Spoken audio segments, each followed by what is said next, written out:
Hello everyone. তো আমার এই ছোট্ট ব্লগে তোমাদের সবাইকে ওয়েলকাম। আজ আমি সকাল সকাল স্নান সেরে নিয়েছি, কারণ আজকে আমি যাব একটু বাইরে।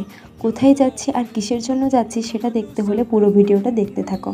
তো আমি ঝটপট রেডি হয়ে চলে যাই বাস স্ট্যান্ডে, আর আমার সাথে যাচ্ছে আমার দাদা। তো বাস স্ট্যান্ডে কিছুক্ষণ অপেক্ষা করার পর আমরা পেয়ে গেলাম বাস। তারপর আমরা পৌঁছে যাই, আর এটা দেখে তোমরা বুঝতেই পারছো আমরা কোথায় এসেছি।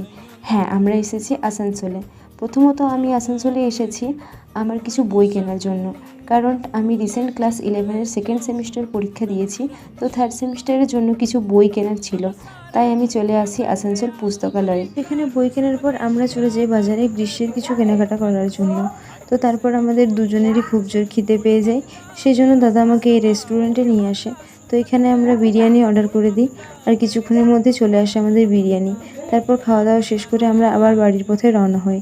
তো আজকের ভিডিওটা এইটুকুই। কেমন লাগলো অবশ্যই জানিও। দেখা হচ্ছে নেক্সট ব্লগে। টাটা।